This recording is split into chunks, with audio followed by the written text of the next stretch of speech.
Welcome back, everyone, to another episode of Peyton's Playbook. If you are new here, I'm Peyton Kraft, and we talk a lot of sports on this podcast. We talk about football, basketball, hockey, but this week we are talking about week 6 of college football. Remember the date, October 5th, 2024, because it will be a day a lot of people will be talking about years from now. What was supposed to be an underwhelming week. Week 6, not a lot of big matchups. You had ranked teams versus unranked teams. It wasn't a week a lot of people were excited about, but it turned into a week people are going to be talking about. It was the week of upsets. And if you were a top 25 team that did not play in week 6, you should be counting your blessings because you never know what could have happened this week. Of course, you had Alabama and Vanderbilt. That is going to be the talk of the town until next week. Alabama lost after coming off a major win to number 1 ranked Georgia last week. They end up falling to Vanderbilt 40-35.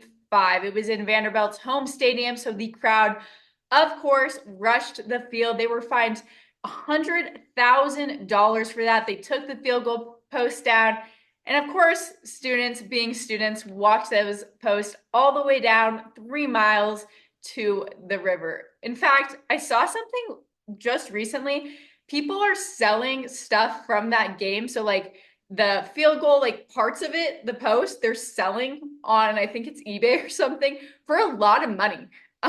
So again, that was a great upset. I mean, you always want to see the underdog win. But Alabama was 23-point favorites in that game. Again, they were on the road, which sometimes it means something, but Alabama was supposed to crush this team, especially after coming that major win from the previously number 1 ranked Georgia. So it was a week of chaos. It was a week of upsets, and it was a great week if you were a top 25 team not to be playing. So 5 teams in the top 15 suffered losses, and that included the number 2 ranked Alabama. That was 5 of the top 11 teams fell.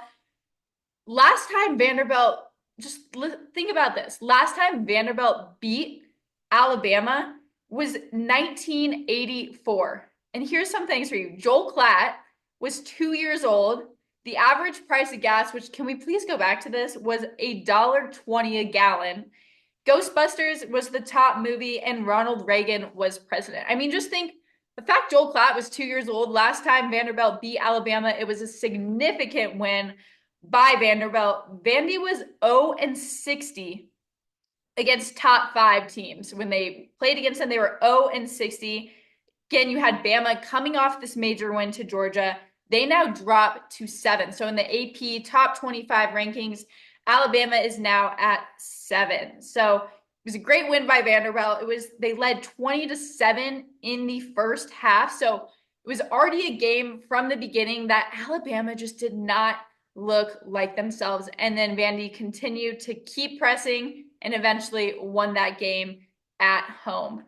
The next biggest upset of the week, you have Arkansas, Tennessee. Arkansas beat Tennessee 19-14. Tennessee was 14.5-point favorite. So if you were smart enough and you always just put $10 on that underdog, you won a lot because a lot of underdogs fell this week. Arkansas overcame a 14-3 deficit entering the fourth quarter and ended up winning that game. It's their first win over a top 5 team since 2007 when they upset number 1 LSU. They were fined, however, $250,000. So because it was Vanderbilt's first offense, it's a $100,000 fine. I mean, not cheap money, but Arkansas was fined $250,000 for rushing the field.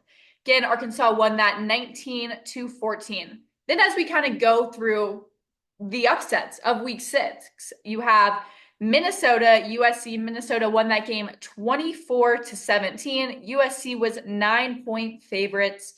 Texas A&M 41-10 against Missouri. Now this was, if you were excited about one football game this week, it was Texas A&M versus Missouri. It was 2 ranked teams going head to head. Texas A&M ranked 21, Missouri ranked 9. And Texas A&M wiped the floor with Missouri, 41-10. Texas A&M was favorites in this game, but they set the tone just with that huge kind of dominant performance against a number 10 ranked team. So even though they were favorites, it was the score itself was a major blowout. Texas A&M took that win home, and then just by them to be leading at half, right? We expected this game to be close. They were leading 24-0 at half. So already you knew Texas A&M controlled the ball on both sides. It was their win from the beginning. So that was cool to see. Again, that was an upset. Another upset, Washington, Michigan, 27-17. Michigan was ranked 10th. Washington, it was the matchup that everyone was waiting for. It was the defending national champs. It was basically the Washington's ability to come back and show that what happened is in the past. They wanted to show that they are still contenders against a top 10 team. Washington Huskies are still not ranked. Obviously, they lost to Rutgers. So what this showed me was Michigan is still ranked. I don't think they should be. They've lost to teams they shouldn't have lost to. They have cut it close and still ended up winning, but to games that they should have outright won. And then Michigan just has a quarterback issue, right? They cannot figure out their quarterback situation. You obviously had JJ McCarthy leave. You had some players turn over, but they are already, they turned to Jack Tuttle late in the second quarter. So they just need to figure out what to work on in terms of their quarterback play. I think they're showing glimpses of that they can be this great team. It's just not quite there yet. And I don't think, honestly, the fact they lost the Huskies makes me think that Michigan is not even going to get into that top 12 playoff this year. I think they're going to miss out on the playoffs. Again, they could show up and continue if they show dominant performances now till the end of the season. There is a chance they could still get into the top 12, but as it's looking right now, I just do not see them finishing in that top 12, let alone being ranked. There's some teams I think should be ranked over them, but we'll have to see leading into week 7.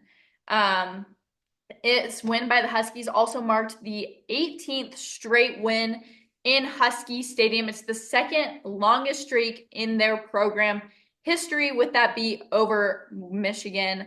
Another major upset, Houston TCU. TCU was 17-point favorites. Houston ended up winning that game 30-19.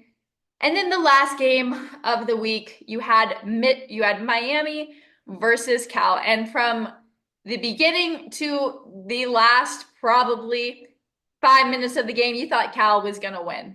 But they didn't. This would have been another major upset in week 6, and everyone thought it was going to happen. I mean, at one point, Cal was up. What were they up by? They were up by 25 points. Miami came back from a 25-point deficit to get the win over Cal. And if this said anything, it reinstated, I know I'm a Buffs fan. I'm all for Travis Hunter winning the Heisman this year.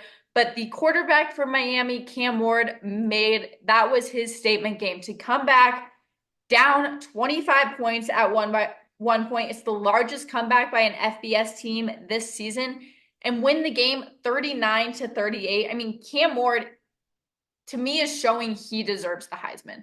I think it's a race between Cam Ward and Travis Hunter right now. We'll have to see. CU Buffs were on a bye. They're coming back. They're playing Kansas State this week, so that's going to be a big matchup. We'll see how Travis Hunter performs. But Cam Ward is making a statement for himself to be able to win that trophy. I mean, he led Miami to the game-winning scoring drive with 26 seconds remaining in the game. So Cam Ward now kind of took that first place spot. I have Travis Hunter. Obviously, he's still a great player. He didn't play this week, but Cam Ward is definitely proving he deserves that number 1 spot. And then other games, they weren't upsets, but they were games that shouldn't have been as close as they were. You had Penn State ranked 27-11 versus UCLA. UCLA has figured out a way to always cover. I mean, Penn State, they should have blown out UCLA, right? And UCLA always seems to find a way to just be close enough, right? So again, Penn State won. It was a game that Penn State should have dominated, but they still got the win. You had Clemson, number 14, against Florida State, 29-13. I mean, Florida State has been not good this season, and Clemson also should have dominated that game. It shouldn't have been even within 20 points, I don't think. Being a ranked team against Florida State, who is clearly having some struggles this season. You had Ohio State, Iowa. That was a notable game. That was a good win, 35-7. And then, of course, you have Oregon, Michigan State. Oregon won that game 31-10. So Michigan State covered the points, but Oregon ended up winning that game. Now, here's where it gets interesting. You have Ohio State and Oregon taking off this week, week 7. They're playing against each other. Both teams are undefeated. So one team after this week will no longer be undefeated. The game is being played in Oregon. And if you were paying attention to the upsets this week, again, you had Miami Cal. Miami did come back, win that game. It was almost, I'd say, midnight to 1 in the morning in Miami. Because remember, Miami had to travel all the way to Cal to play that game. So with all the new conference shifts, all the new teams added to this conference, you're getting players who are not used to traveling this much. I mean, you're used to traveling a little, but to fly all the way from Miami to Cal, I mean, from Ohio State to fly all the way to Oregon, it's a lot of travel. You don't think about it, but it definitely wears on the body.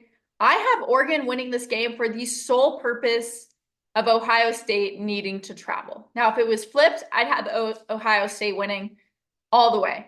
Now, still, I think Ohio State has the edge a little bit. I think Oregon's going to need to play a perfect game. I think Dylan Gabriel, the quarterback for Oregon, is going to have to make sure that ball is secure, that he's not throwing these interceptions. He is an efficient quarterback, but against an Ohio State team, Oregon is going to have to be pretty close to perfect to win. But they have home field on their side. They have the travel by Ohio State. And these upsets were in, like, the Alabama Vanderbilt game is in Vanderbilt, Arkansas, Tennessee, in Arkansas. So you're having the underdog and the home team win these games in week 6. And I think it's going to play to Oregon's advantage. I have Oregon winning the game. You may think others in the comments below. Say what you guys think, but I do have Oregon winning this game for the reason Ohio State has to travel. Some other notable games you have, week 6 was supposed to be a week that not a lot of people were excited about. Week 7 has some big matchups. You have Oregon, Ohio State, you have Texas, Oklahoma, CU, Kansas State, Notre Dame, Stanford, Ole Miss versus LSU, Utah versus ASU. For Texas, Quinn Ewers should be returning this week. Again, we're still waiting to get full confirmation on that, but Arch Manning has been playing since Quinn Ewers has been hurt.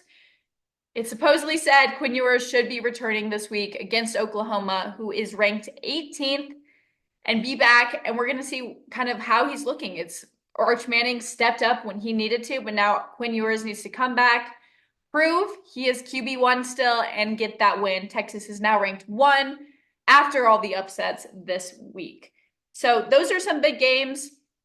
Again, week 6 was a week full of upsets. You could see that again in week 7, but you definitely have some bigger teams, ranked teams going against each other. And then, of course, I have to say you have the Buffs versus Kansas State.